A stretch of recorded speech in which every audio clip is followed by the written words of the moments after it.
Pessoal, essa live foi gravada em 22/7, onde nós discutimos assistência social e assistencialismo. Espero que você goste. Boa noite, pessoal. Estamos ao vivo aqui, mais uma live. Só um segundinho que eu vou encaminhar a live nos grupos aqui, enquanto a gente vai começando. Beleza? Já estamos com 2 pessoas nos assistindo. Mandem um alô aí quem estiver vendo. Só vou encaminhar aqui rapidinho a live. E a gente vai.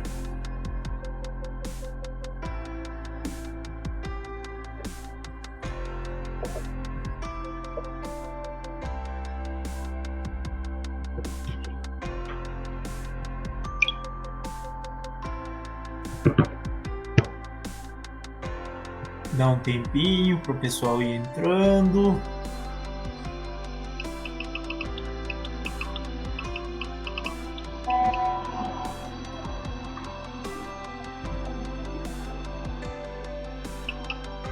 Se vocês quiserem encaminhar o link também, é aquele que eu encaminhei para vocês no WhatsApp, tá? Legal.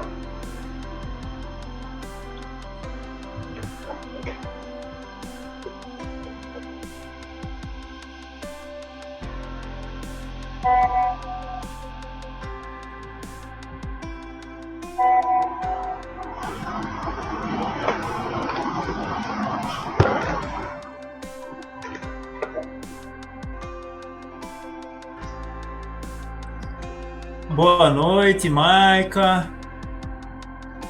Boa noite, Rosiane. Estamos iniciando a live aqui. Só um segundinho que eu estou terminando de encaminhar.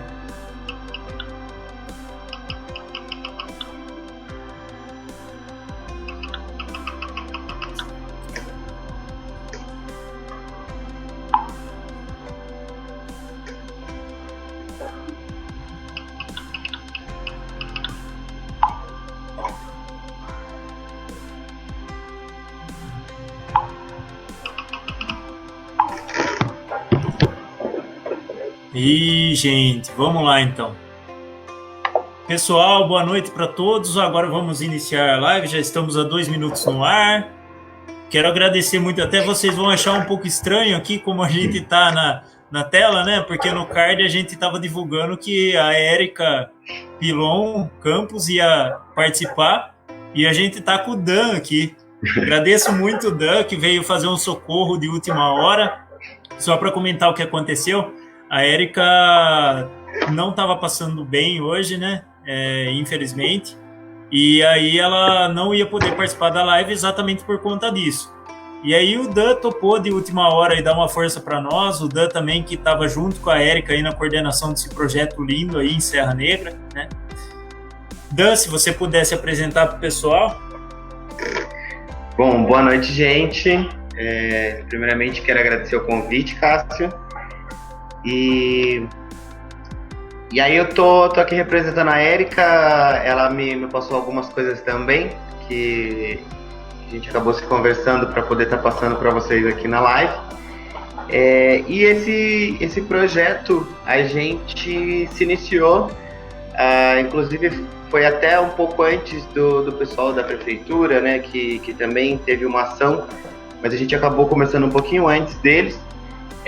Quando a gente começou a ter relatos, né, de pessoas que estavam com essa necessidade de alimentos e tal, e aí a gente começou a pensar como a gente poderia estar fazendo isso para socorrer, né, como montar isso para a gente poder estar trazendo essa ajuda, e a partir daí surgiu a ideia da gente fazer a Corrente pela Vida, né? E aí foi quando a gente foi divulgado o telefone, a gente montou no Facebook uma arte sobre ele e telefones, para que o pessoal que tivesse conhecimento, né, das famílias que estavam em necessidade, ou algum vizinho, alguma coisa do tipo, poderiam estar mandando, né, essas pessoas para a gente poder estar fazendo essa captação. E agregado a isso, a gente começou a campanha da doação, né? A gente, esperando o pessoal fazer doações, que no começo foi muito bacana, porque a gente teve bastante doação, o pessoal foi uma força-tarefa bem legal aí da população.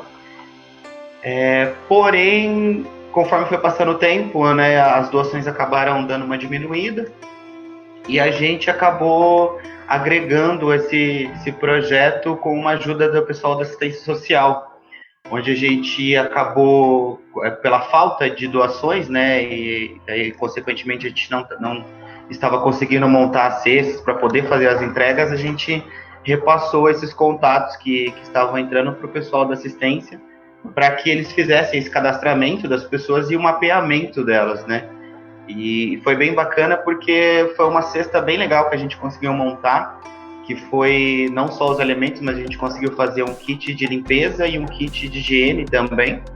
E junto nas cestas a gente mandava máscaras, que a gente conseguiu também de doações, o pessoal que se propôs a fazer, e a gente estava colocando junto nas cestas. E junto com o projeto a gente, né, o Cássio conhece, do projeto Leia Mais aqui da cidade, então a gente estava mandando livros, e em alguns casos onde tinha famílias com mais crianças também, a gente colocava gibis. Então foi bem bacana o trabalho, assim, foi bem dinâmico a coisa. Bacana, legal.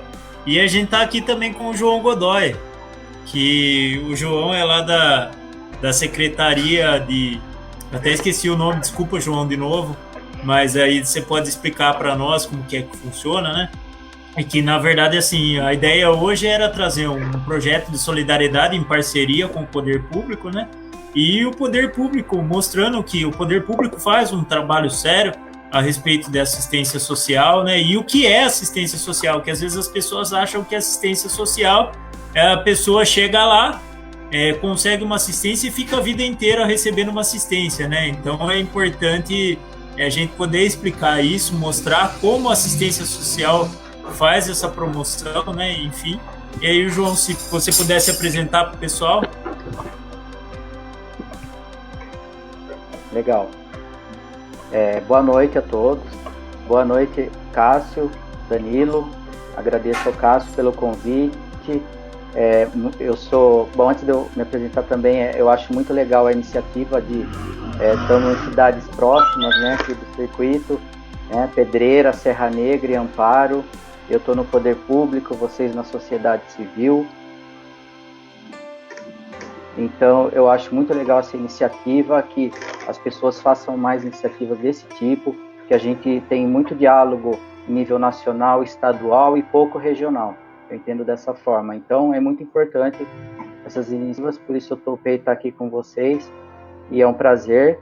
E eu sou assessor da Secretaria de Desenvolvimento Social e Cidadania de Amparo. Eu já atuei na mesma secretaria como diretor, como coordenador.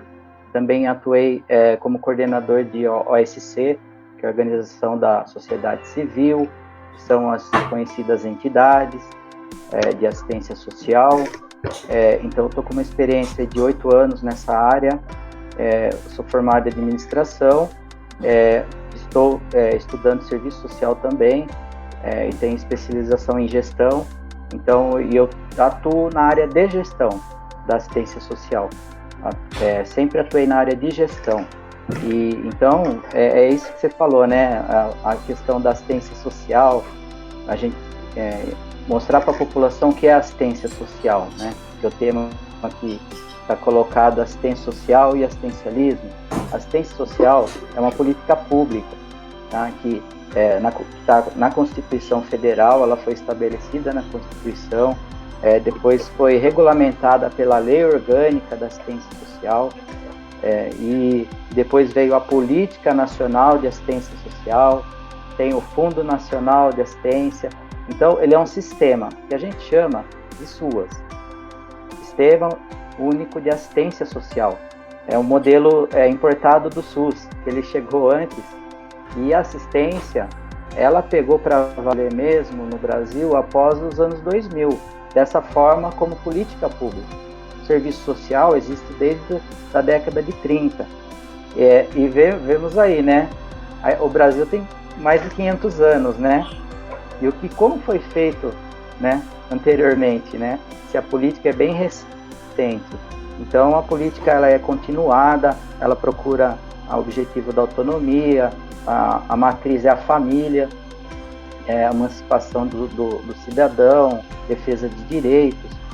E assistencialismo, às vezes a gente fica numa disputa, né? A gente não pode pegar pesado muitas vezes, porque nós estamos na mesma sociedade, com pessoas com os mesmos objetivos de fazer a coisa certa, né? O assistencialismo, ele é, tecnicamente, uma ação pontual, que vai atender uma necessidade, né? Uma necessidade do momento, e a contrapartida, muitas vezes, é a gratidão da pessoa. Na assistência, é um direito, então não é necessidade de se contribuir ou dar uma contrapartida. Então, mas o que acontece? A sociedade civil, quando quer fazer ações, ela pode sim, vocês são exemplos, de fazer em parceria com o poder público, né, de buscar critérios, de ser uma ponte, né? Isso que o Danilo falou de distribuição de kits, de alimentos. Se for bem direcionado para famílias que estão sendo acompanhadas pela assistência, é o caminho, porque aqui em Amparo nós estamos começando a fazer isso, porque os recursos chegaram agora, né? E veja que a sociedade civil ela tem uma rapidez muito maior, né, de atender as emergências. Eu acho que se sempre foi feito, aí depois eu posso falar das formas da sociedade civil trabalhar de forma organizada, para atuar junto com a assistência, que a gente tem experiência para passar aqui. Então, acho que uma introdução, acho que dá para passar um pouco. Isso é legal, é bem importante, né, de como a sociedade civil pode trabalhar de forma organizada, né? Que eu acho que assim, o que incomoda tanto o poder público quanto as pessoas que fazem um trabalho sério de solidariedade, acredito eu que seja essa questão do assistencialismo por assistencialismo. Às vezes a pessoa vai lá, ela faz aquilo, ela tira uma foto que ela está fazendo para ela só resolver o problema interno dela, né? De ego, talvez. Não sei se vocês pensam dessa maneira também, mas o que me incomoda quando eu vejo esse tipo de ação é, às vezes, a pessoa quer resolver só o problema interno de ego dela. Tô ajudando, tô fazendo alguma coisa, e na verdade, assim, ela tá fazendo uma coisa que não é organizada, né? Que não é bem feita de uma maneira que age com a população para realmente ajudar a população, para realmente fazer uma coisa de uma maneira coordenada, né? É importante, o Dan comentou que tem essa parceria aí com o CRAS, né? Vocês recebiam as necessidades pelo WhatsApp. E como que foi que chegou nessa conversa aí? De como que vocês decidiram que vocês iam conversar com o poder público? De que maneira foi logo no começo? Como que foi que funcionou isso, Dan? Tá. E primeiro, assim, eu queria colocar, eu acho que esse termo, para esse projeto que se deu aqui na cidade, eu acho que a gente pode até colocar como uma revolução solidária, em vez desse aspecto assistencialismo, né? Porque sim.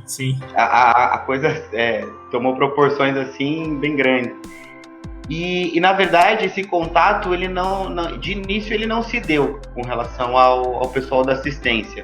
Até porque como a gente estávamos num grupo organizado, então rolou uma divisão de tarefas, né? A gente tinha, a primeiro princípio, a captação dessas pessoas, onde a gente tinha esse primeiro contato com a pessoa para saber a situação, o lugar que mora, quantas pessoas são na família, se tem criança, se não tem, né? A gente fazendo essa breve distinção das famílias e dos casos. E a partir daí a gente começou, a questão das doações começou em grande parte da sociedade, e a gente começou a ver uma fluência disso, né? A coisa começou a crescer. Então todo dia a gente recebia doações, e com essas doações a gente ia montando as cestas, a gente montava esses kits, e assim, sempre por indicações das pessoas que conheciam quem estava com necessidade. Até inclusive a gente teve casos de pessoas que por exemplo, nunca passaram por uma situação dessa, né, e se viram na necessidade de precisar dessa ajuda no momento, e a coisa continuou dessa maneira, até o momento, se não me engano, a gente teve um caso num bairro aqui, onde era uma mãe com 4 filhos, se eu não me engano, e era uma mulher que tinha vindo, inclusive ela até veio de Amparo, e que parece que morava com um companheiro, mas aí tiveram problemas e tal, e ela veio pra cá e estava morando na casa de uma amiga, com as crianças e tal. E aí só que assim, ela não tinha absolutamente nada na casa dela, ela só tinha colchão para poder dormir com as crianças. Ela dava banho nas crianças na casa da amiga, a amiga que acabou que por socorrer nessa questão alimentar. E aí a gente se viu, né, no preceito de ajudar ali, né? E aí foi muito bacana também, porque a gente engajou a galera e todo mundo junto. A gente conseguiu meio que montar a casa dela, né, para ela ter pelo menos essa assistência de uma cama, um fogão, essas coisas assim que a gente usa em casa, de necessidade básica mesmo, né, uma geladeira. E então foi bem bacana, porque aí o pessoal todo se mobilizou e a gente acabou conseguindo fazer essa força-tarefa para ajudar ela. E aí foi quando a gente teve um primeiro contato com o pessoal da assistência, no qual era uma situação onde o pessoal da assistência não estava sabendo, né, sobre esse caso, e a partir daí que se começou essa discussão e esse debate com o Renan, que até o João comentou, né, que a gente começou a se fazer esse link, e a partir daí a gente começou a passar para eles esse mapeamento, e começou esse trabalho em conjunto. Inclusive, quando a gente teve um caso também que a gente pediu esse socorro até para assistência social, só que era um final de semana, isso acho que foi numa sexta-feira, e aí, né, pelo final de semana o fundo social ele é fechado, né? Então, no caso, eles só estariam voltando a trabalhar na segunda. E até foi bem corrido esse caso, porque a gente passou o caso para eles na sexta, mas aí como não tinha esse tempo de respaldo, né, e realmente era uma família que estava em necessidades muito sérias, e aquela coisa, né, quem tem fome tem pressa, né, e a gente acabou correndo também com essa família, conseguimos ajudar eles nesse final de semana, e aí na segunda o pessoal da assistência começou esse cadastramento, e aí começou o processo, né, o João acho que vai saber explicar melhor, esse processo de fazer a visita e se ter o cadastro, né?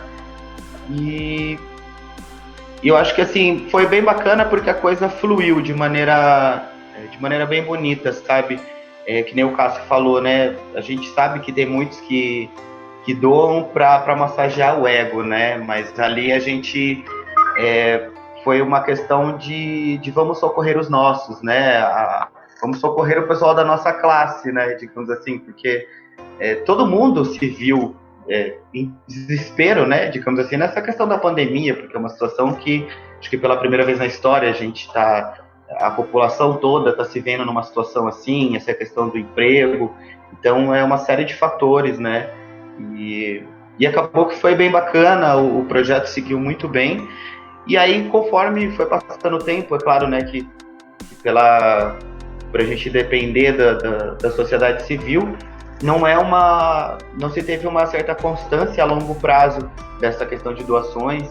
Então, por essa queda nas doações e por se ter muito pouco, a gente acabou fazendo como já tinha sido aberto, né, esse diálogo com o pessoal do fundo, então aí a gente acabou agregando isso, então formou essa força-tarefa mesmo de a gente estar podendo repassar para eles, justamente para ter esse cadastramento e o mapeamento dessas famílias, né? E foi bem legal, porque a gente chegou a entregar acho que cerca de 400 cestas. Foi bem gratificante, sabe, poder estar ajudando toda essa galera aí. Legal, parabéns pelo projeto aí, que o projeto é incrível. Eu queria perguntar para o João, a gente vê um monte de sigla aí que até confunde um pouco a cabeça nossa. Eu queria que você, de repente, explicasse para nós, né? Aqui em Pedreira, por exemplo, a gente tinha o SOS, que era o Serviço de Obras Sociais. Isso, agora não tem mais. Aí tem a Secretaria de Promoção Social. Aí tem o CRAS, tem o CREAS, e aí a gente fica até perdido com esse monte de sigla aí, que a gente não entende o que uma significa, o que a outra significa e tal. E aí eu queria que você explicasse para nós, né, o que é a assistência em si. Você explicou que surgiu o SUAS a partir do SUS, né? Você já deu essa introdução para nós. E eu queria que você explicasse essas siglas aí, o que cada uma significa, o que cada uma faz, né? Para a gente poder entender um pouco melhor. E aí depois a gente entra nessa questão que o Dan até comentou dessa parceria, né? Para você poder explicar como a sociedade civil pode ajudar o poder público. Né? Sim. É uma sopa de letrinhas, viu? É muita letra, muita sigla. Não se avestem por não acompanhar, porque eu, quando entrei, levei um tempo para também pegar tudo isso. É muita sigla. São coisas de poder público, né? Então, essas letras todas, eu falei do SUAS, a primeira principal. Sistema Único de Assistência Social, né? Que todos os serviços, equipamentos, locais fazem parte do sistema. Aí também falei da PNAS, que é o Plano Nacional de Assistência Social. Tem o FNAS, Fundo Nacional de Assistência Social, que financia tudo para todos os municípios. Aí, por exemplo, o SOS aí é uma organização, no caso, é da própria da sua cidade. Mas no Brasil todo tem os CRAS, Centros de Referência de Assistência Social, que eles são a porta de entrada, tá? Então eles fazem parte da proteção social básica. A assistência é dividida em proteções. Proteção social básica, proteção social especial, de média e de alta complexidade. Então o CRAS, essa sigla, Centro de Referência de Assistência Social, ela é da proteção básica.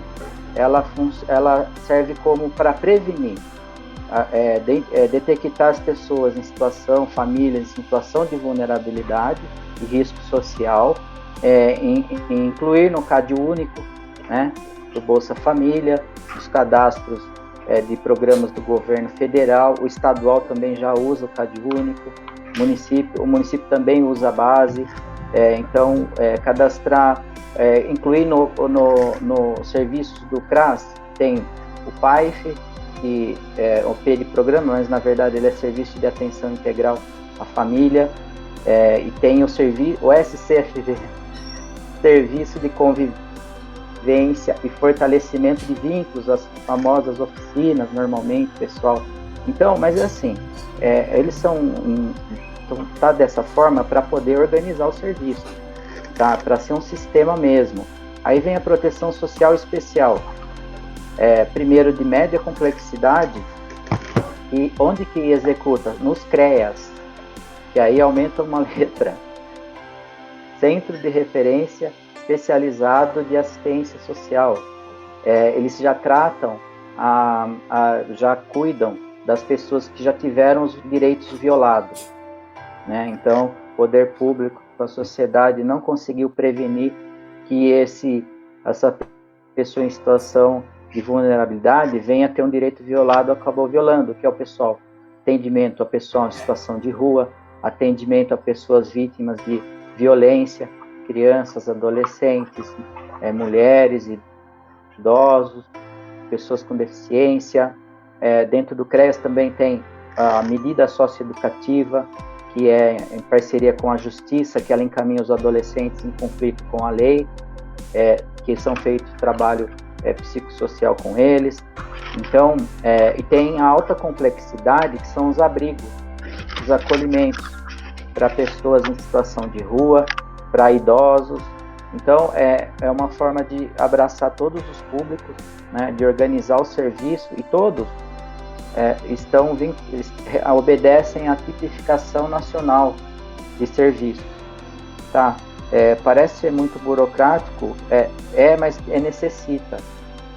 E na prática é isso, a gente precisa trabalhar em consonância com a sociedade, com os indicadores sociais, estar sempre atento a esses problemas, a apoiar grupos que ajudam para ter direcionamento.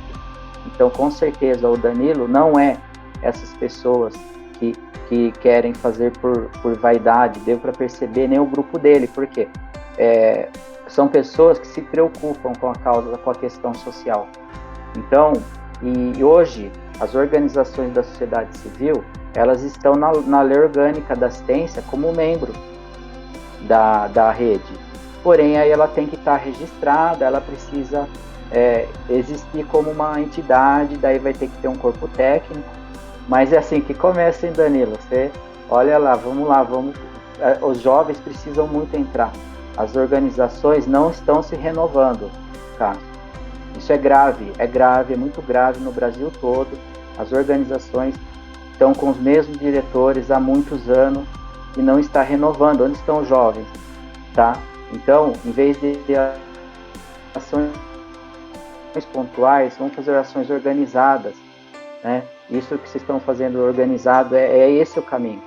Então, eu acho que é nesse sentido. Eu acredito que a intenção tem que ser essa mesmo, né? De fazer um trabalho organizado, né? Que é o que a gente está fazendo aqui pelo grupo que eu participo, e o Dan está fazendo ali em Serra Negra pelo grupo que ele participa, né? Importante ter essa parceria, que é para a gente entender que, assim, que a gente não está aqui para suprir o poder público, pelo contrário, a gente está aqui de apoio, né? Apoio, e o poder público é quem tem que praticar as políticas e trabalhar com a emancipação das pessoas. Eu acho que essa é uma característica até que depois eu quero, já vou entrar com vocês nisso, só quero fazer um comentário antes. Tem um amigo meu de infância que está aqui, o Sandrinho Alacasco, meu amigo de infância, parabéns por sua dedicação. Ele mandou um abraço para você também, João, ele trabalhou com você, ó. João Godoy é uma pessoa exemplar, um amigo onde eu tive o prazer de trabalhar junto em Amparo. Um abraço. Sandro X. Você tá com o microfone fechado, João, não escutei, desculpa.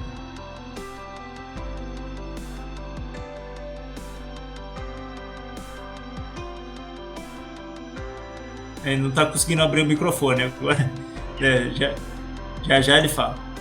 A gente já volta, já. Olha lá, direto dos Estados Unidos, olha que chique, ele tá lá dos Estados Unidos assistindo a gente, olha que legal. Bacana.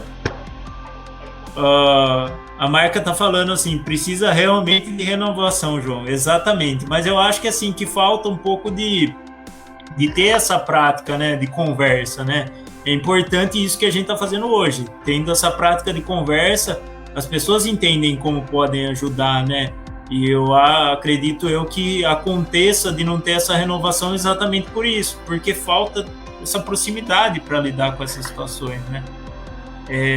O João caiu, ele já volta. Mas vamos lá. Eu queria perguntar pro Dan. Até esqueci o que eu tinha falado antes, mas eu tinha falado sobre a questão da emancipação. Lembrei agora, né? Eu acho que isso é extremamente importante a gente trabalhar com isso, porque se a gente trabalhar que a pessoa fique recebendo assistencialismo o tempo inteiro, não tem essa emancipação, né? Como a gente pode promover essa emancipação com as pessoas, né? Eu acho que é importante. E aí um trabalho que a gente está fazendo, né? Também político, com certeza, mas para a gente prover essa emancipação para as pessoas, né? E o poder público, acho que o João podia comentar primeiro, aí depois o Dan complementa. Como que o poder público trabalha com essa questão da emancipação, João? Só para as pessoas poderem entender, porque as pessoas às vezes acham que a pessoa caiu na assistência social e vai ficar a vida inteira lá na assistência social, e não é essa a intenção nem do poder público e nem das pessoas que trabalham com essa questão de solidariedade, né? A questão é você ver a pessoa vencer essa opressão, esse caminho que acontece com ela, que às vezes ela é desprivilegiada, que ela não tem uma situação. Pode ser? Sim. Então, Cássio, o que acontece? A questão da emancipação, os serviços, eles são eles são nessa linha, devem estar nessa linha. A Constituição diz que a assistência social é direito a quem dela necessitar, ok? Então, a pessoa, a saúde, a educação, o tempo todo, é universal. A assistência, ela é quem dela necessitar. Então, se a pessoa está numa situação de precisar de serviços da assistência, ela vai ser inserida no serviço. Um exemplo de você trabalhar no médio e longo prazo, não dá para você fazer no curto prazo. Então, tem um instrumento que o CRAS, por exemplo, pode utilizar, que é o plano o planejamento familiar, tá? Que ela senta com a família e com a chefe da família, normalmente a mulher, né? E faz um planejamento a médio e longo prazo, estratégias, sabe? Tem que analisar a questão econômica, social da família, e tem todo um instrumental, uma parte técnica para se executar, que geram encaminhamentos para a rede, né? Rede de saúde, educação, benefícios, né? Bolsa Família, entre outros, Viva Leite. Então, para dar as seguranças, né? E a assistência social são as seguranças de sobrevivência, as seguranças de acolhida, de renda, de convívio, convivência. Então, essas seguranças que têm que ser ofertadas para as famílias. Então, o que acontece? O técnico lá, ele vai ter que fazer um planejamento junto com a família. E a família, é que você falou, ela não vai ficar a vida toda. Porém, a gente sabe que no Brasil, o Brasil é um dos países mais desiguais do mundo. A pobreza é sistêmica, vem de gerações. Então, acontece sim, por exemplo, do CRAS, atender a avó, a mãe e a filha, né? De ficar gerações passando pela assistência, porque tem problemas que são crônicos, né? Então, muitas vezes a gente reduz danos, procura reduzir danos, porque o dano já está feito. Isso tudo começa lá da educação, da saúde, da renda. O Brasil é um país extremamente desigual. Eu acho que nós ficamos discutindo, todos nós, né, classe média, os pobres, todo mundo, né, aí fala, olha, a pessoa tem que empreender mais. Não é empreender mais. A riqueza do mundo, ela está na mão de poucas corporações. E isso é uma pesquisa lá do professor, né, tem até anotado aqui, do professor Ladislau Dobor. Ele tem um curso legal sobre um livro dele, A Era do Capital Improdutivo. O que acontece? Hoje é muito mais fácil você trabalhar o capital especulativo, improdutivo, do que a própria produção. Aí o que acontece? Falta emprego, falta acesso à renda, distribuição de renda. Então, essas corporações no mundo e no Brasil, elas dominam, elas detêm toda a riqueza do mundo, é mais que sabido, né? Todo mundo, isso é óbvio, mas então, e no Brasil, 6 famílias têm a riqueza de 100 milhões de pessoas, tá? Então, isso vem desde o descobrimento, desde da escravização, né?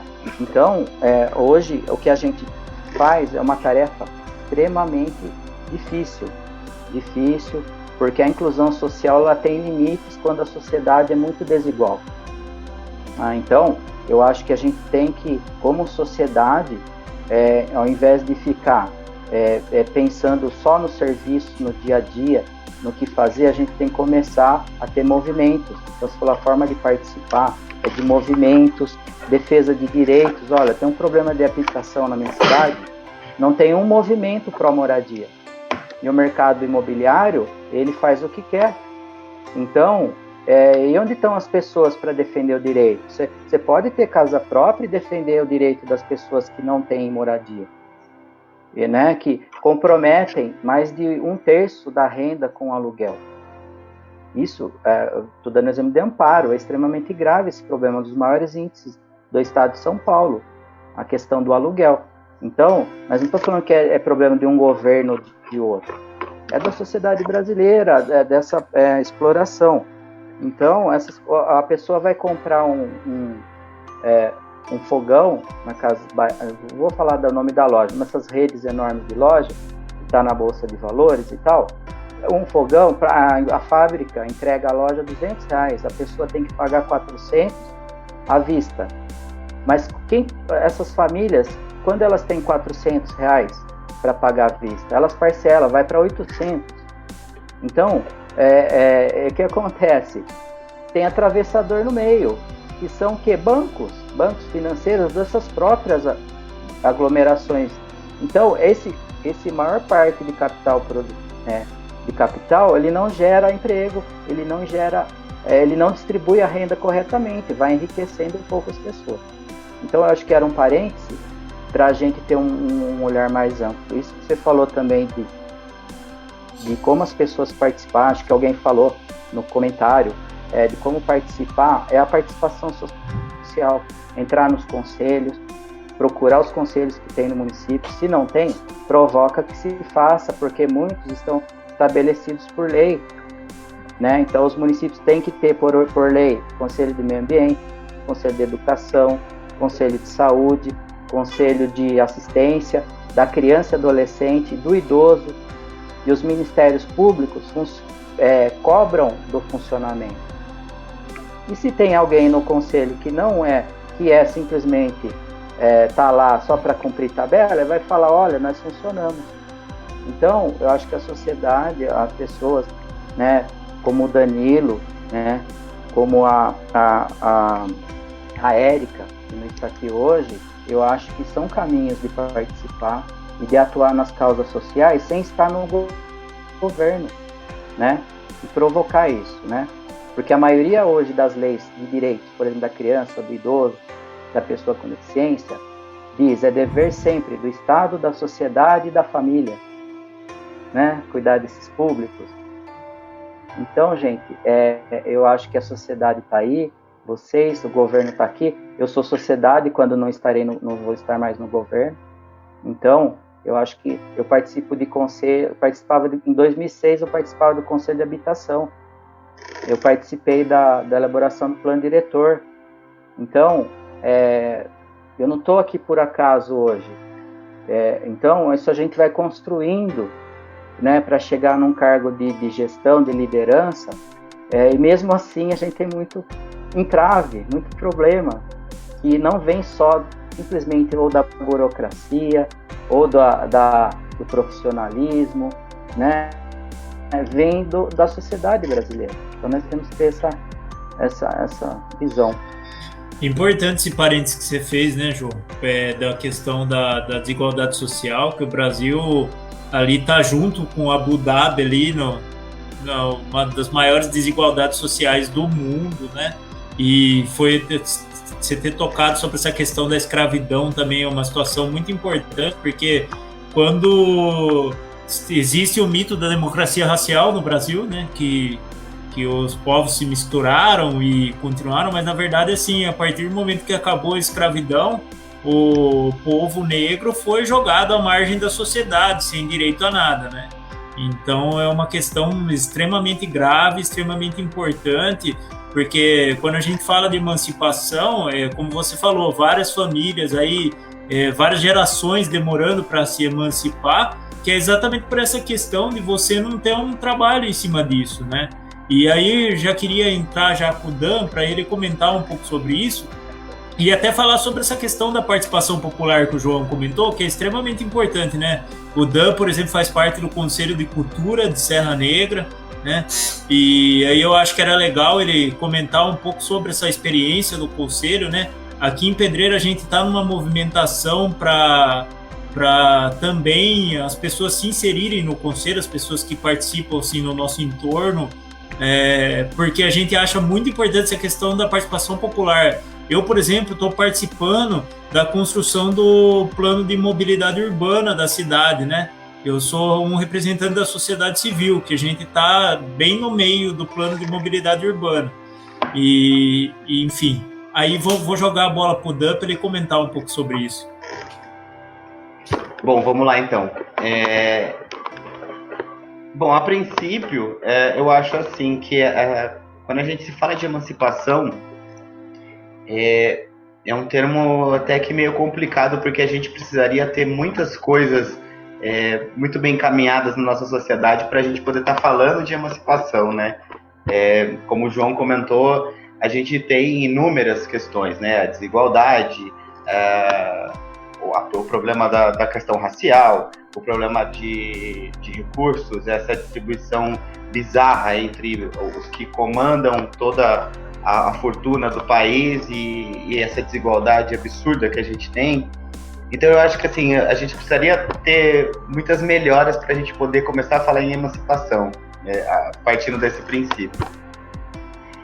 Mas eu acho que a questão da sociedade, eu tenho visto, né, como o Cássio falou, de ser participante do Conselho de Cultura, a Érica também, né, e é uma questão muito importante, porque assim, as pessoas acham que o poder público, ele domina tudo e ele faz tudo e ele vai resolver tudo, e às vezes nem sempre é por aí. As pessoas têm que começar a entender que a participação delas em todos os aspectos do poder público e na administração é um fator muito determinante, porque uma coisa é como as pessoas que estão dentro do poder público, elas pensam. Como o João também comentou, essa questão de que não se renova, né, esse pessoal, o pessoal que trabalha na assistência, são questões que também são pessoas que perduram aí durante longos tempos trabalhando na mesma área, e coisa que não é muito diferente também no poder público, né? E acaba que as pessoas do poder público têm uma certa ideia de sociedade, vamos colocar assim, né? Que algumas pautas acabam não entrando no dia a dia deles, né? Coisa que a gente vive isso, né? A gente não é nem uma questão de pauta na nossa vida, é uma questão de vivência diária. E essa participação do povo, da sociedade civil, é algo muito interessante, porque é a partir daí que as pessoas começam a ter consciência do que está sendo feito dentro do poder público, quais as decisões estão sendo tomadas. Agora, nesse momento também, a gente tem esse caso da Aldir Blanc, né, que está repercutindo aí muito, muito fortemente, e está sendo também uma força-tarefa aqui com o pessoal do Conselho, né, os conselheiros da sociedade civil, para a gente poder alinhar isso e essa composição, né, de estrutura mesmo entre sociedade civil e poder público. Eu acho que é o fundamental para a gente começar a trabalhar questões que a gente pode colocar, trabalhando bem essas questões, a gente pode até começar a falar sobre essa questão da emancipação, né? Mas eu acho que, a princípio, é fundamental essa participação da sociedade civil, até porque, como diz, né, a gente tem isso na Constituição, né? O poder emana do povo, né? Então, a gente sabe que, ainda mais se tratando do poder público, todas as questões realizadas e tudo que é efetuado é sempre feito, mas muitos não sabem, muitos não procuram saber também. É claro que a gente também não pode generalizar isso, até porque antes da questão da pandemia, essa coisa do trabalho, né, a pessoa trabalhar o dia todo, então você chega em casa cansado, aquela coisa, você não vai querer pensar em o que eu posso ajudar na minha sociedade, né, a pessoa vai chegar, ainda mais no caso das mulheres, né, aquela coisa de chegar do trabalho e vai fazer janta, tem todo esse aspecto social que acaba inibindo um pouco essa participação. Mas eu acho que esse ponto colocado é fundamental. A gente tem que começar a tirar as pessoas dessa zona de conforto e começar a trazer elas para essa realidade vivenciada entre decisões do poder público e ações da sociedade civil, porque eu acho que quando a gente tem essa junção, até como a Érica colocou aqui, né, exatamente, até mesmo para poder fiscalizar, né, porque a gente sabe que isso, eu não falo só de Serra Negra, mas a gente sabe que acontece no país inteiro, que a gente sabe que entram verbas grandes, às vezes, para o município, mas ninguém sabe, né, aonde ela foi aplicada, como foi aplicada, se teve resultado, se não teve. Então acaba sendo até essa questão de fiscalizar mesmo. E eu acho que se a gente cria esse link, né, entre poder público e sociedade civil, eu acho que teríamos grandes conquistas.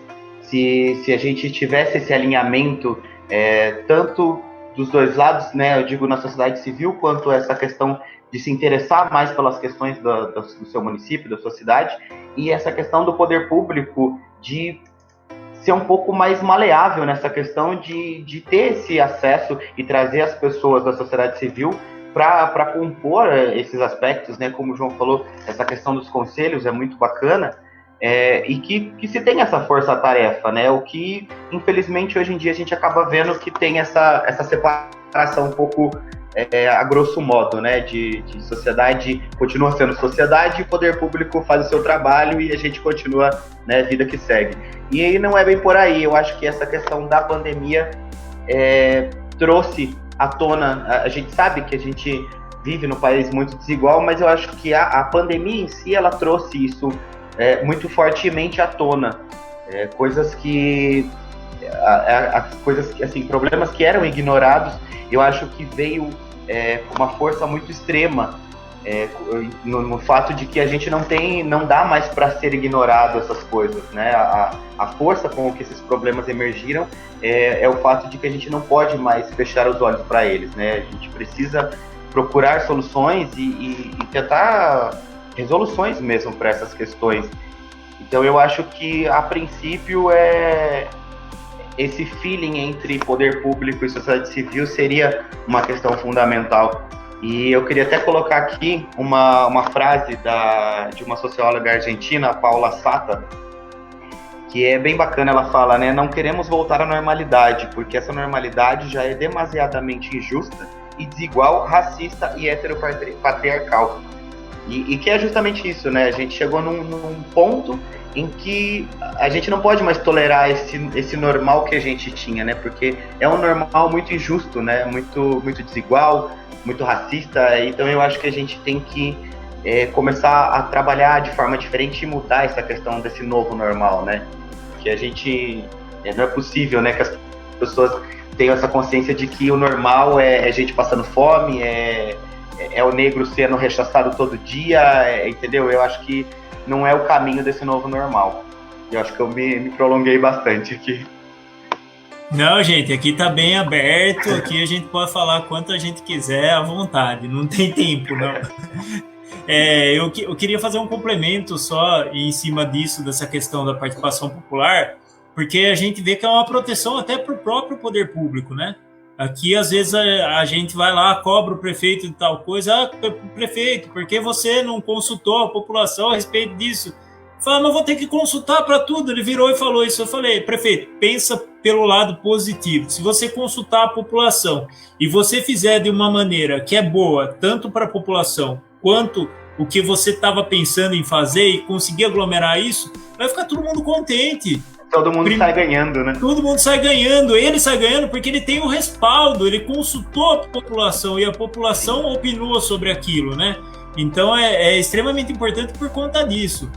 Assim, é um trabalho que a gente tem que fazer pisando aos poucos, indo devagarinho, porque produzir esse engajamento não é fácil, né, nas pessoas, né? Produzir esse engajamento, essa preocupação. As pessoas hoje, elas trabalham demais, elas chegam muito cansadas do trabalho e elas não têm força para ir lá, para ter uma participação popular em cima de alguma coisa. Então, isso é reflexo da nossa sociedade, dessa questão da exploração, né? Eu não lembro se foi o João ou foi o Dan que comentou da questão do empreendedorismo. Assim, agora está romantizando essa questão do empreendedorismo como se tudo você vira um Uber, você é empreendedor. Você vai entregar quentinha, você é um empreendedor também. Então, tudo virou empreendedor, só que assim, o empreendedor de uma maneira que você está precarizando ainda mais o trabalho, né? A pessoa não tem o mínimo de direito, né? E aí eu acho que entra numa questão que o João comentou, que é essa questão da luta por direitos, né? E aí é aí que está um problema que a gente encontra, né? A gente chega num limite que as pessoas estão muito cansadas, muito esgotadas, elas não têm energia, elas acreditam que aquela força que elas têm, elas não vão conseguir atingir nada. Então é complicado. Mas assim, a gente vê que com a participação popular, né? Voltando nisso, acho que o João vai ter alguma experiência para contar e o Dan também. A gente vê que as coisas mudam um pouco, são um pouco diferentes, né? Eu vou dar um exemplo aqui, a questão da barragem, tá? Em construção, a barragem aqui em Pedreira, né? Mas lá no começo do ano passado, quando estava em voga essa discussão, a gente foi lá, pressionou a Câmara dos Vereadores, eles fizeram uma indicação para o embargo, o prefeito fez o embargo. Tudo bem que acabou tudo bem não, tudo mal que acabou não parando a barragem, né, que é um perigo aqui, barragem aqui em Pedreira, é um perigo para a população de Pedreira, está aí a 700 metros da primeira casa e 52 metros de altura. A gente sabe que barragem de água é diferente de barragem de minério, mas assim, qualquer má operação da barragem corre o risco de alagar a cidade inteira. E então a gente vê que tem resultado a participação popular. Até teve um outro processo aqui o ano passado, até desculpa me alongar um pouco sobre isso, mas é só para mostrar que a participação popular tem resultado, que foi a questão que a prefeitura queria fazer um novo paço municipal. E só que esse novo paço era um prédio enorme, gigante, né? E esse prédio enorme, gigante, o custo que ia ter com ele só com gasto estrutural era 10 milhões de reais, fora os outros projetos que ainda nenhum tinha sido feito. E como não ficou claro para a população pediu audiência pública a respeito disso, né? Vários grupos da população da cidade pediram audiência pública. Quando não ficou claro de onde, como ia vir, quanto ia gastar nesse prédio novo da prefeitura, só para explicar, eu sou a favor de uma prefeitura nova, mas não do jeito que estava constando lá.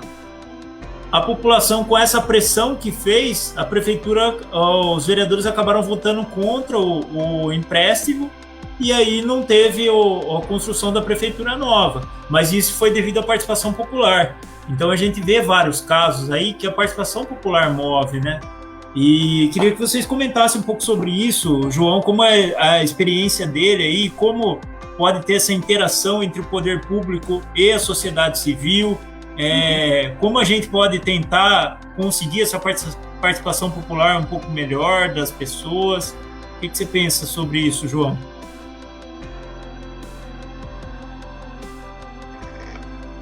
Opa, acho que o João travou. Tá. Então vamos pro Dan. Dan. Tem alguma experiência de participação popular aí que você possa mostrar para nós, que aconteceu aí, alguma experiência que você viu que surtiu efeito, teve resultado? Olha, a princípio, eu não consigo me lembrar de alguma que a gente teve resultado, assim, para falar para você mas que causou um incômodo, pelo menos, para o poder público, para os vereadores ou para o prefeito. A gente teve 2 casos nesse sentido. O primeiro foi quando a gente fez aqui na cidade, a gente comemorou o Dia da Consciência Negra, que foi todo o pessoal do Coletivo da Montanha, né? E a gente teve essa força-tarefa para poder estar fazendo esse evento. E foi bem bacana porque, assim, rolou um pouco de incômodo para eles, né? Porque é um tema que é uma data comemorativa, mas pelo menos do tempo que eu tô morando aqui na cidade, eu nunca vi nenhuma manifestação cultural desse tipo, né? E que, por sinal, assim, foi lindo, porque teve muita gente, a gente achou que, sabe quando você vai montar algum evento e bate aquele medo, né? Fala, ai meu Deus, acho que não vai aparecer ninguém, né? Mas foi muito bonito, porque, assim, tivemos muitas pessoas, e teve mais um também, agora a memória tá meio ruim aqui, mas a gente teve o Consciência Negra, que foi muito bacana, teve foi muito bom, inclusive eu fui aí, foi lindo, Sim, você veio, né, verdade. E a gente teve também o Cinema na Praça, que inclusive a gente passou Bacurau aqui na cidade, e que é um filme bastante polêmico, né, que todo mundo fala sobre ele, e a gente meio que começou a quebrar tabus aqui, né, foi a primeira apresentação, então foi uma coisa que chocou mesmo. A Erika comentou aqui que também teve uma questão, a gente ainda não, o poder público ainda não tem um respaldo 100% garantido e técnico para todas as mães, mas é uma luta também nossa aqui da questão da merenda, que quando se deu o começo da pandemia, né, as escolas pararam, a gente também tomou essa iniciativa aí, as mães se uniram também, foi bem bacana, Então, assim, são pequenos atos que a gente vai transformando, né? Então tá bom, o João voltou aí. João, a gente tava falando aqui sobre a questão do poder público, da participação popular, de quando as pessoas fazem a participação popular, isso reflete no poder público, e aí eu tinha jogado a bola para você e travou, daí eu falei pro Dan falar, daí eu falei, a hora que o João voltar, o João comenta também. Tá. Foi só o meu que travou? Só o seu que travou. Então deve ser aqui alguma coisa, não sei. Bom, vamos lá. Sim, olha, é importante o que o Danilo colocou, você colocou, é isso mesmo. O poder público, tradicionalmente no Brasil inteiro, a maior parte não tem cultura de participação social. A Constituição está colocada a participação social, depois em todas as leis de políticas setoriais. Acontece que depende muito do gestor. Então, eu participo de conselhos há um bom tempo, eu participei já como poder público e também como sociedade civil. E veja bem, o que falta, principalmente do poder público, também um pouco a sociedade civil, quando ela tem problema de interlocução, a questão prática do saber ouvir, do debate, etc., o poder público tem que oferecer capacitação para os conselheiros, né? Porque existem formas de você conduzir pautas e reuniões e processos, mas o principal o Brasil é um estado patrimonialista. Então, há muitos anos, quem está no poder, ele entende como dono do poder. Então, isso é da cultura política do Brasil, da formação histórica do Brasil. Então, quando um governante diz, mas o conselho dizendo o que eu devo fazer, né, ele está reproduzindo esse patrimonialismo, né? Essa questão de eu sou dono do poder. Então, enquanto eu estou no poder, o que eu faço é da minha conta e nada mais, tá? Tô falando em caso extremo, mas sutilmente essas coisas acontecem, né? Então, aí tem casos extremos de o conselho acabar por não haver acordo, né? E existem casos de o governo ir formatando a pauta, se organizando, né, de uma forma, às vezes, não muito ética, porque a gente tem que entender também que é político, né?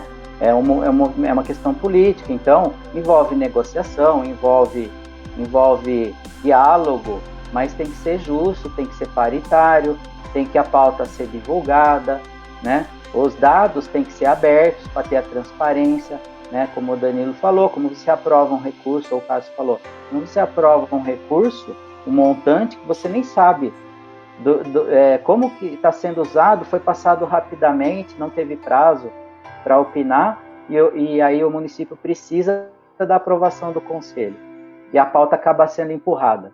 Então, eu acho que é uma questão de maturidade do Brasil, dos governos. Se não começar pela classe política, vai ter que começar por alguém. Então, é pela sociedade civil. Eu acho assim, eu quando trabalhei em conselho, fui presidente de conselho. Eu procurei pensar dessa forma. Adiantar a pauta. Travou? Voltou, João. Voltou? Tinha travado, mas voltou. Voltou. Isso. Então, da experiência que eu tenho, assim, falar para o pessoal, adiantar a pauta, ter interlocução, dar capacitação para os conselheiros, abrir o caminho de diálogo, ter uma pessoa de interlocução. E estamos em época de eleição, uma dica para os prefeitos, candidatos, colocar no plano de governo uma organização, uma secretaria de conselhos, uma casa de conselhos, que você dê estrutura, que você dê... às vezes você não tem nem uma impressora para, sabe? Você não tem um computador para fazer uma reunião. Por exemplo, Amparo é um município que procura dar recursos para os conselhos. Eu estou dizendo da assistência social, tá? Nós temos 4 na assistência. Então, a estrutura nós temos uma secretaria, precisa melhorar muita coisa. Mas assim, aí no nosso caso, eu falei do problema das pessoas participarem, o nosso problema é esse, a sociedade civil participar mais, porque nós estamos dando condições. para participar e nós temos um diálogo aberto, né? Mas tem conselhos que podem ser diferentes, porque varia de pasta para pasta também. Então, você vê que ainda, institucionalmente, os governos não têm isso como diretriz, a participação social. E ela é fundamental. Ano que vem tem que tratar os resíduos sólidos, vai vencer. Conselhos do Meio Ambiente. A pandemia trouxe a questão da Lei Aldir Blanc. Precisa do conselho agora, né? E agora precisa do conselho, né? Exatamente. É, Danilo? Então, é assim que funciona, viu? Olha, eu sei o que você passa aí, eu já passei pelos dois lados, né? E quando estando no governo a gente procura ser justo, mas é aquilo, é uma estrutura muito pesada em cima da gente. Então, mas também tem pessoas que não querem que andem, governantes, né? Então aí que entra os movimentos para fazer a coisa, né? Ministério Público, então tem que ter provocações, né? É por aí mesmo, eu concordo com essa questão, que tem que ter provocações, né? Inclusive, eu fiz um requerimento de informação aqui na Prefeitura de Pedreira, já faz uns 50 dias, né? De acordo com a lei de acesso à informação, são 20 dias para a resposta. Eles explicaram que eles não conseguiram fazer o levantamento e que eles pediram mais um prazo para mim. Eu falei, tudo bem. Mas hoje eu cobrei e não veio resposta nenhuma do prazo, né? Porque já faz 50 dias. Eu tinha pedido sobre uma informação sobre os conselhos, que era exatamente para a gente saber quais conselhos estavam ativos, o que estava funcionando, o que não estava. Eu sei, por exemplo, o Conselho de Cultura terminou o mandato e não fizeram uma nova eleição. Então, assim, a intenção nossa é se inserir nos conselhos e sim para ter a participação popular e conseguir construir uma coisa melhor, né? Se não, fica muito dependendo do poder público também, algumas coisas. O Danilo tá aí, ele é da cultura, ele vai entender o que eu tô querendo dizer. Quando o poder público chega, a cultura é isso, vai ter aquilo, é legal? Não é legal. A cultura, o poder público tem que fomentar a cultura, porque a cultura existe em vários lugares, né? Ele tem que propiciar que essa cultura aconteça. E aí que entra o Conselho de Cultura representando a sociedade civil, mostrando, ó, tem cultura aqui, tem cultura ali, ó, a prefeitura, você precisa fomentar isso, precisa fomentar aquilo.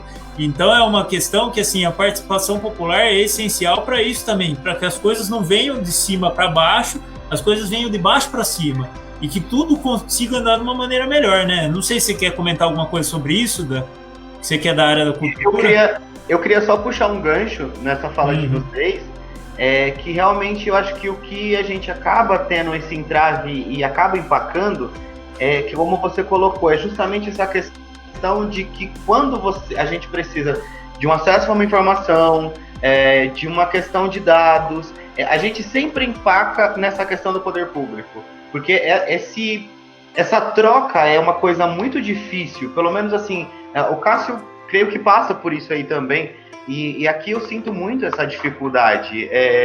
A gente não consegue ter um diálogo saudável, vamos colocar assim, sabe? É muito difícil sempre quando eles são questionados ou quando a gente pede algo nesse sentido de informação ou de dados, porque quando a gente está, ainda mais agora nessa questão do Aldir Blanc, a gente precisa muito de dados e das situações das coisas na cidade, e acaba sendo esse entrave muito difícil, né? Essa comunicação com eles é muito difícil, porque como o João colocou, às vezes tem uns também que eles não querem, né? O negócio deles é barrar tudo e é travar tudo. E então, assim, a gente acaba se vendo um pouco limitado, né? Porque a gente já tem acesso até certo ponto, né? Tem certas coisas que a gente acaba dependendo de informações do próprio poder público. Então eu acho que enquanto se continuar, como o João colocou, essa cultura política de que eu faço o meu e você faz o seu, a gente vai continuar tendo esses problemas sérios e que perduram aí até hoje. Então eu acho que a gente precisa começar a mudar esse esquema, essa questão de ter essa viabilidade de conversa entre a sociedade e o poder público de uma forma que se seja tranquila, sabe? Você, por exemplo, você não ter que protocolar um pedido de informação para você ter uma informação. Você poder conseguir isso de uma forma até mesmo informal com alguém ali do poder público, ou nesse caso, né, no meu caso, do próprio Conselho de Cultura, para que a gente consiga trabalhar em conjunto e fazer esse trabalho juntos de uma forma até mais engrenada, sabe, mais redonda, mais alinhada, e a gente acaba travando nisso, né, sempre, por a gente ter essa cultura política, a gente sempre acaba empacando nessa questão da simples comunicação mesmo, que é sempre muito difícil, né, a comunicação com o poder público, uma resposta, é sempre muito difícil a partir deles, e eu acho que isso também é um fato que acaba empacando, porque você tem um grupo de pessoas que está engajado em algo, só que é que nem eu coloquei, né, a gente como grupo, sociedade, a gente consegue até certo ponto e a gente consegue levantar dados até certo ponto, né, e dependendo da situação, a gente necessariamente precisa, né, dessas questões do poder público, e a gente acaba empacando aí. E então a gente volta um pouco naquilo, né, que se a gente tem essa melhor comunicação tanto entre sociedade civil e poder público, eu acho que as coisas se dariam de uma forma mais leve, como a Érica colocou, e era uma coisa que eu ia comentar, até o João também comentou sobre isso, eu acho que uma coisa que peca muito, pelo menos eu falando aqui de Serra Negra, uma coisa que peca é essa questão da transparência, porque é sempre, tudo que é feito, ou tudo que é falado, é sempre muito, de uma forma muito fechada, sabe, de uma forma muito omitida da população, então as coisas acabam se acontecendo e se dando na cidade, e o pessoal acaba não tendo nem noção do que está acontecendo, às vezes nem sabendo do que está se passando na cidade, né? E isso eu acho muito errado, porque... Eu acho que o Dan travou. Voltou. Então, e acaba tendo essa divisão que não é legal, né? Deveria ter esse trabalho em conjunto, né? Aqui o que eu percebo aqui em Pedreira parece que existe um pouco de receio, eles não estão acostumados com a participação popular. O que eu enxergo aqui é isso. Eles não estão acostumados com a participação popular. E quando existe essa participação popular, isso causa um sistema defensivo neles. Uhum. Eu fico, não sei, será que está querendo me atacar e não sei o quê, quando na verdade você está querendo fazer essa parceria para as coisas andarem. O que eu percebo aqui é um sistema de defesa, aqui em Pedreira, né? Não sei, eu acho que cada lugar funciona de uma maneira diferente, cada lugar é um gestor, como o João próprio falou, né? Mas aqui eu vejo que é um pouco dessa questão do sistema de defesa, que tem medo de passar a informação, porque não está acostumado com a participação popular. Então eu acho que vai um pouco para esse lado, é o que eu percebo aqui, porque sempre que a gente senta com o prefeito, ou senta com o secretário para esclarecer alguma coisa, sai todo mundo satisfeito no fim. Porque a gente sai satisfeito que eles explicaram o que a gente queria, e eles saem satisfeitos porque eles conseguiram explicar. Só que eles têm medo, não sei por que acontece isso, mas assim, tem um receio que isso aconteça, entendeu? Enfim. Mas eu não sei se o João quer comentar alguma coisa sobre... Né? Oi? E não é nenhum bicho de 7 cabeças, né? Não, exatamente. Eu não sei se o João quer comentar alguma coisa sobre isso. Sim, viu? O que acontece? É isso mesmo. Às vezes é um medo, um receio de que não tem motivo, porque a coisa está sendo feita de uma forma correta. Então, na verdade, é o que eu falei no momento, a falta de maturidade para o diálogo, né? Acho que os políticos, governantes, né, todos nós precisamos ter mais preparo e maturidade para ouvir, né, para poder entender. O Brasil é um país muito corporativista, então o pessoal o tempo todo lutando por algum segmento, por algum, sabe, eu estou falando em relação de poder, tá? Não é de afirmação, mas assim, é sempre alguma coisa em relação a poder, olha, até corporativo de profissões, sabe? Engenheiros, professores, todo mundo pensando na sua, né? Então, esse pensamento de não ouvir o diferente, de não ouvir as opiniões diferentes, não ser plural, né? Então, às vezes a pessoa nem tem essa intenção, né? Que você falou, olha, a pessoa parece ter um medo, né? Mas depois que conversa, nossa, a gente deveria fazer isso mais vezes, né?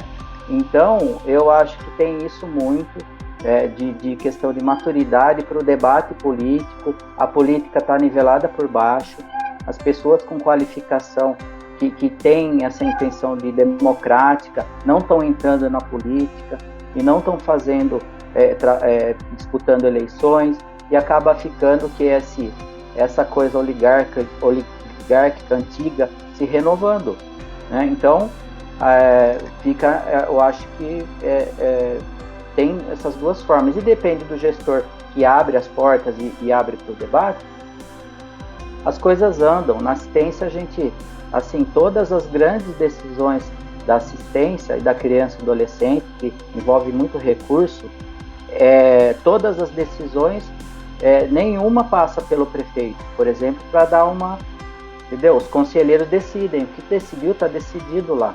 A pauta não é previamente levada para o prefeito, para ver o que ele acha.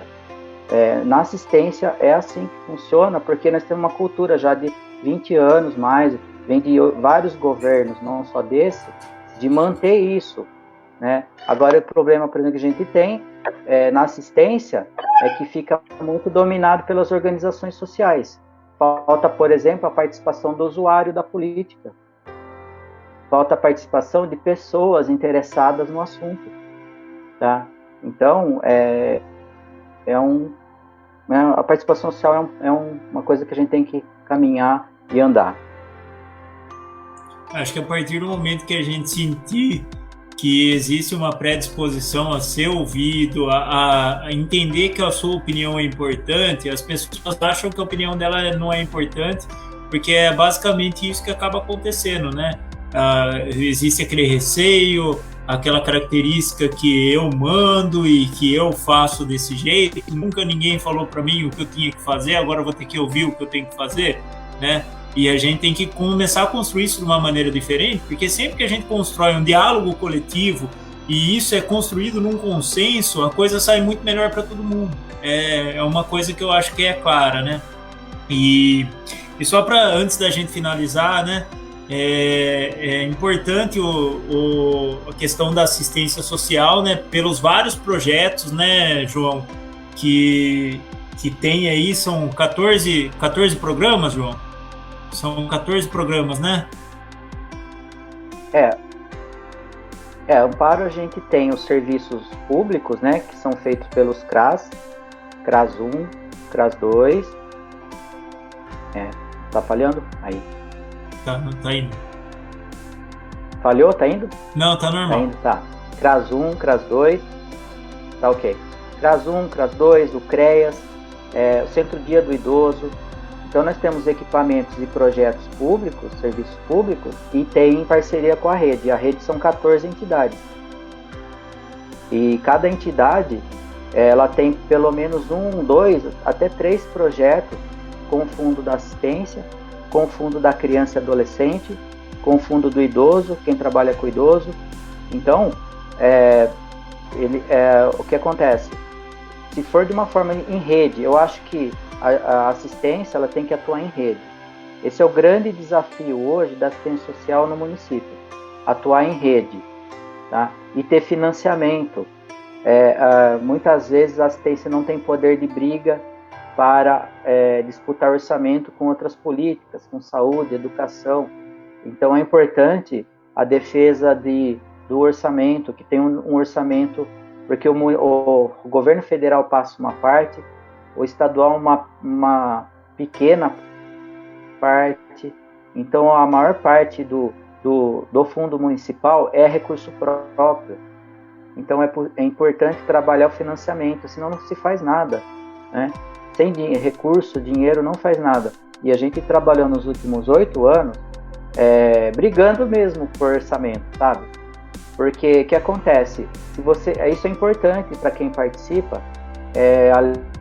A lei orçamentária sai agora, ela vai sair em setembro para votar até dezembro. Então, previamente, a gente precisa discutir o orçamento, porque senão você perde um ano inteiro, né? E aí fala, já ouviu a desculpa, né, Danilo? Não tem orçamento, né, cara? Não tem orçamento, né? Eu gostaria de fazer isso, mas não tem orçamento. Então, vamos planejar antes para ver se esse projeto sai do papel. Então, outro ponto importantíssimo nos municípios é o orçamento, inclusive as secretarias de finanças entenderem como funciona o financiamento da assistência. Ele é muito particular, muito normativo, então eu vejo muito esse problema nos municípios. Às vezes tem o recurso e não consegue utilizar corretamente. E nós também temos esses problemas, sabe? Eu estou falando aqui, mas Amparo não é perfeito, Amparo também tem problemas a enfrentar, né? Tanto na...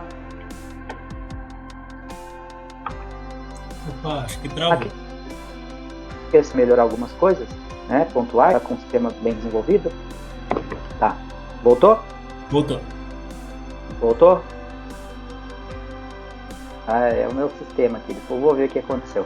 Então é isso, eu acho que o financiamento, o orçamento, ele é muito importante. E que as secretarias de finanças conheçam bem o orçamento e o gestor da assistência conheça. E a gente vê muito esse problema nos municípios. Legal, legal. Importante falar, né, da lei de diretrizes orçamentárias que vai sair agora. É uma coisa importante para a gente discutir, né?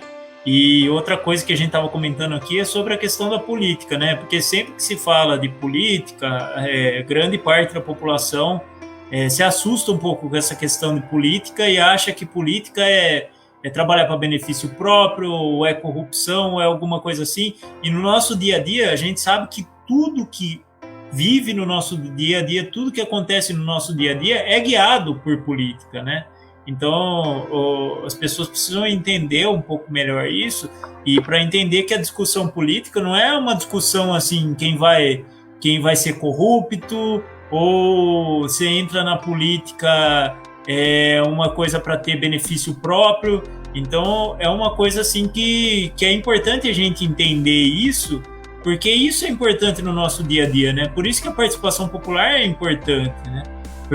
Exatamente para humanizar essa questão, porque se você ficar pensando só dessa maneira, é igual o João mesmo comentou, não muda, né? Você fica sempre com as mesmas pessoas, ocupando o mesmo espaço no poder público e, consequentemente, várias pessoas fazendo isso por benefício próprio. E aí as pessoas que são pessoas que poderiam fazer alguma mudança, em trabalhar essa questão coletiva, trabalhar a participação popular, mostrar que as pessoas que elas são ouvidas e são ouvidas de verdade, né? Porque às vezes a gente não percebe que não tem mesmo a gente que participa, a gente percebe que as pessoas que fazem essas coisas que estão ali no poder público, seja vereador ou seja alguém que faz parte do poder executivo, elas às vezes não ouvem a gente, mesmo sabendo que a gente está participando sempre ali. Algumas ouvem, algumas não. E isso incomoda, porque assim, aí as pessoas não vão querer participar mesmo. Se não tiver essa abertura para ouvir as pessoas, para sentir o que essas pessoas querem de verdade, não acontece nada e a gente continua na mesma, né? Então é mais ou menos isso. E aí agora, gente, queria encaminhar mais para a gente finalizar. Quero agradecer muito vocês, agradecer o João pela predisposição dele aí, de explicar para a gente como funciona a assistência social e a importância da assistência social para as pessoas, né? Que as pessoas precisam da assistência social. Agradecer muito o Dan, que aceitou o convite de última hora aí para suprir a Érica, que a Érica não estava bem para participar ao vivo, e ela está aqui conosco no chat. Estou super feliz que a Érica está aqui, mesmo não estando muito bem. Agradeço muito vocês dois e queria encaminhar para a finalização. Eu vou entregar para o João primeiro e depois a gente finaliza com o Dan, pode ser? Ok. Cássio, muito obrigado pelo convite. Danilo, muito obrigado pelo bate-papo. Foi um prazer conhecer vocês. É bom saber que tem pessoas tão perto aqui da gente que pensam dessa forma, que pensam o coletivo, pensa as questões sociais, a questão social e com conteúdo, né? Então é importante, que eu acho que é a partir desse pensamento que a gente tem que mudar a política, os serviços públicos, a participação social. Então, eu estou à disposição de vocês para outras ocasiões, estamos juntos, tá? E cada um num lado, um no governo, outro na sociedade civil. Eu acho que esse diálogo é importantíssimo, fazemos parte do mesmo região, do mesmo estado, do mesmo país, né? E temos que olhar para as pessoas que estão vulneráveis, principalmente agora na pandemia, né? Então, que nem você falou, né, Danilo, não era o normal, né? Então, esse novo normal não é o que era, né? Vamos ser melhores, né? Então é isso, a mensagem que eu deixo. Um grande abraço para vocês, boa noite. Obrigado, João, e vamos lá com o Dan agora. Bom, antes de finalizar, Cássio, eu só queria puxar um link na sua fala, quando você comenta a respeito da política, que eu gosto de usar um exemplo que as pessoas, né, quando a gente se fala em política, as pessoas correm, né, é muito bizarro. Mas é que nem eu falo, gente, o simples fato de um debate, isso é política. Um debate é política. Então, esses conceitos as pessoas vão ter que começar a reentender, né? Porque quando a gente fala política, o povo assusta. E aí eu gosto de usar esse exemplo porque eu falo, gente, um simples debate ou uma troca ali, uma conversa, é a política. A gente está fazendo política, um debate é política, né? E dito isso, eu queria agradecer muito, muito mesmo o convite aí. Acho que foi bem legal o debate. E só tenho a agradecer mesmo, gente. Eu achei que foi incrível, foi um prazer conhecer você, João. E muito, muito feliz pelo debate mesmo.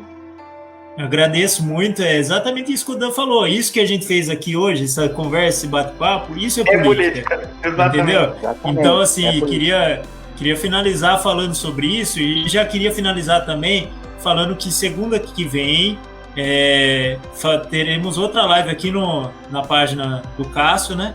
E na minha página, e falaremos sobre a importância do Fundeb para a educação, principalmente na nossa região aqui, né? Que o Fundeb é extremamente importante para a nossa região, né? É uma região que não tem uma arrecadação muito alta e a gente precisa do Fundeb, né? Então a gente fará esse debate sobre educação e sobre a importância do Fundeb. Beleza, pessoal? Agradeço muito e até segunda que vem. Obrigado, João. Obrigado, Dan. Foi muito incrível a nossa conversa. Eu que agradeço, gente. Valeu. Tchau, tchau.